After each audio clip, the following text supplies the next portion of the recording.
In this digital era, so much time is spent on branding, especially to make sure that you have a great first impression. Yet when it comes to the website, I absolutely see this lack of accountability when it comes to creating a seamless user experience. Hey, look, I know how it goes. You either hire a web developer or maybe you build out a website yourself using like Wix or Squarespace, and you have this expectation that the minute you launch it, this website is gonna be bug-free. Well, the reality is having a flawless experience of your website is actually a very difficult task, especially the more complex that website gets. Emmanuel here, and today I wanna talk about website testing, but more specifically creating a checklist to either mitigate or eliminate user issues.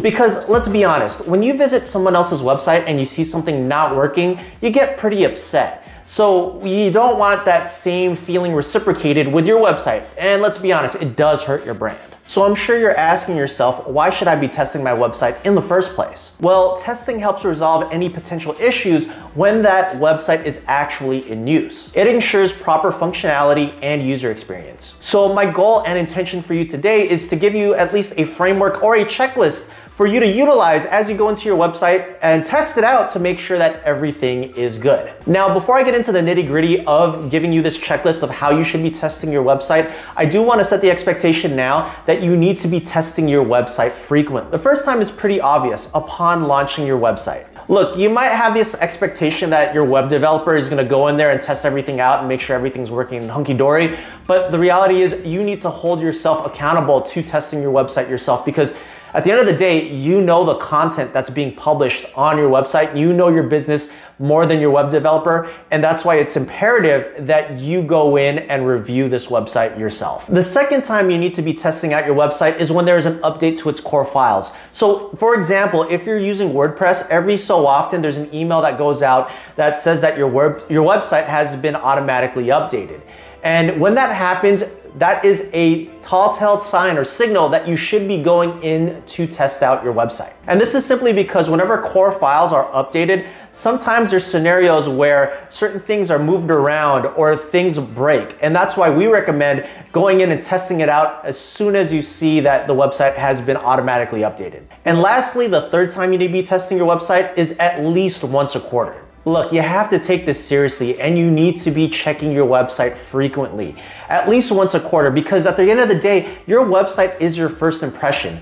And the last thing that you want to happen is have a client contact you because they can't access your website because it's redirecting them to some random malware hack website where they're trying to sell you some fake Louis Vuitton purses. So create a checklist, put it on your calendar, set a reminder to yourself, and make the habit of checking your website at least once a quarter, if not more frequently, to make sure everything looks seamless and great. When it comes to testing out your website, I've boiled it simply down to a 5-point checklist to make things a lot easier for you. Now, before I get into it, I just want to give a quick shout out to KiwiQA.com. They actually posted a really great article about properly testing and QAing your website. A lot of the concepts and ideas that I'm actually putting and presenting to you in this video is taken directly from them, and they're really great articles, so thank you guys. So point number 1 is functionality testing. Simply put, functionality testing is simply just going through the website and making sure that all of the links are working, all the pages are loading, and all of the forms are working. So the simple way of approaching this is simply just to click around your website, make sure that all the links are working and they're going to the right pages. Also test out all the forms on your website and make sure that you're getting the correct acknowledgements and the correct email receipts and they're all going to the right place. Point number 2 is content testing. Content testing is making sure that the images are loaded and functioning and displaying properly, all of the videos are playing properly, and that you check all of the text on your website for typos and punctuation errors. Because you already know, nothing pees off the grammar police more than typos or misspellings. All right, point number 3 is usability testing. Usability testing, simply put, is to make sure that users can easily navigate through your website. However, usability testing does get a bit tricky the more complex a website gets, or the more pages a website has. So my recommendation to you is to create stories. So what is a story, you might ask? A story is essentially an A to Z experience that a user will experience as they're clicking through your website. Each website has multiple stories, so it would be your job to write down each story and then go in there and test it out. Okay, point number 4 is performance testing. Performance testing is probably the most important point on the checklist,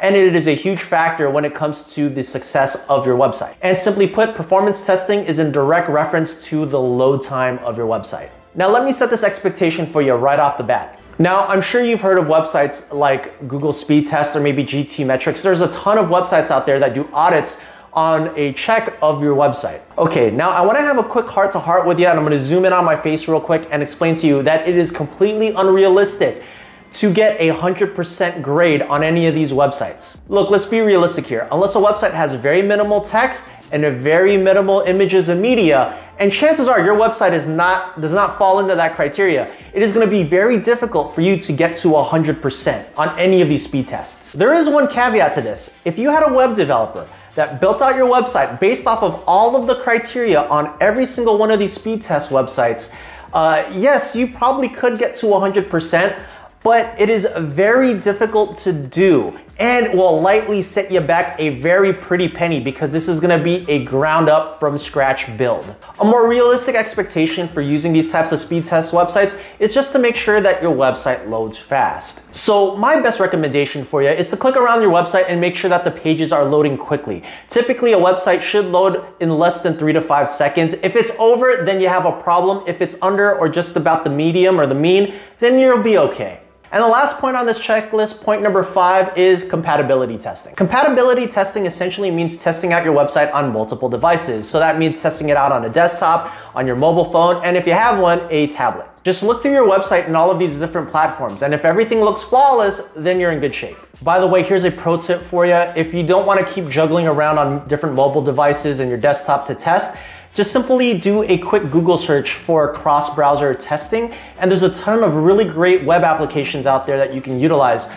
Internally, we actually utilize BrowserStack for testing out the website on multiple devices. Highly recommend it, and go ahead and give it a try if you're looking for a solution like that. And there you have it, my 5-point checklist for testing out your website. Now, to wrap things up, I just want to set the expectation real quick that no website is ever bug-free. You can think of every website in the world, Bing, Google, Amazon, eBay, they all have bugs. But they have a team, their administrative team, that goes in and tests the website to try to eliminate as many of those bugs as possible so you're less than likely to experience them. So whether it be you or your team, have them watch this video and go through the checklist and test out your website, because the goal here is to try to find those bugs as quickly as possible before anyone visiting your website ever experiences them. Anyway, I hope you found this video helpful, and if you did, make sure you click that like button, the subscribe button, and the bell icon so you can get notified for future videos just like this one. But aside from that, if you have any questions about testing out the website, feel free to reach out to me directly. Either myself or someone on my team will be happy to help you. Thank you so much for watching. Have a great rest of your day, and I'll see you on the next video.